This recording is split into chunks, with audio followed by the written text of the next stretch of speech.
கண்ணே good morning. நான் உங்கள் மேக்ஸ் டீச்சர் பேசுகிறேன். All of you welcome to our maths ma'am TNPSC class. இன்றைக்கி நம்ம பார்க்க போகிறது ஃபேக்ட்ரைஸ். இங்கே பாருங்கள், n² மைனஸ் 18n ப்ளஸ் 81. அப்போ இதை டக்குன்னு பார்த்தா அப்படியே ஆன்சர் சொல்லிடலாம். இங்கே பாருங்கள், 81னா 9² எழுதலாமா, 9² அப்படின்னு எழுதலாமா. இது உனக்கு புரியறதுக்காக நான் அப்படி சொன்னேன். இதில் ஒரு அடுக்கு n, இப்போ பாரு 9 2 18 வந்துடுமா. அப்போ இது என்ன ஃபார்மேட்டில் இருக்குது, a² minus 2ab plus b² ஃபார்மேட்டில் இருக்குது. அப்போ இதில் ஒரு அடுக்கு n, இதில் குறி மைனஸ், இதில் ஒரு அடுக்கு 9 ஹோல் ஸ்கொயர்னு எழுதலாம். அதாவது இது 2 n², n இன்ட்டு n வரதுனால ஒரு n.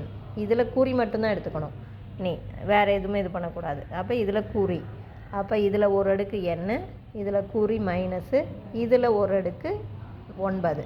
அப்போ n மைனஸ் 9 ஹோல் ஸ்கொயர்னு எழுதலாம். அல்லது பாருதா, இப்படியும் நீ ஃபேக்டரைஸ் பண்ணலாம். 81 எதையும் பேருக்குனா 81, 9 9 81. இதில் இங்கே பாரு சிம்பிளிஃபை பண்ணால் மைனஸ் 18 வரணும். அப்போ இதுவும் மைனஸ் இருக்கணும், இதுவும் மைனஸ் இருக்கணும். பெருக்குனா ப்ளஸ் வரணும். பெருக்குனா ப்ளஸ் வரணும்னா 2 நம்பருக்கும் ஒரே குறி போடணும், இந்த குறியை போடணும், மறந்துடக்கூடாது.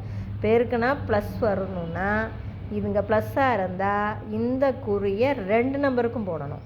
இங்கே மைனஸாக இருந்தால் இந்த குறியை பெரிய நம்பருக்கு மட்டும் போடணும். இவ்வளவுதான். அப்போ இது ப்ளஸ்ஸா, அப்போ ரெண்டுக்குமே மைனஸ்ஸு. பார், மைனஸ் இன்ட்டு மைனஸ்ஸு ப்ளஸ்ஸு 9 9 81 கூட்டிப்பார் மைனஸ் 18. அப்போ இதுக்கு ஒரு எண், இதுக்கு ஒரு எண். அப்போ n மைனஸ் 9 ஹோல் ஸ்கொயர் இப்படியும் போடலாம். புரிஞ்சுதுங்களா? Wish you all the best. Thank you.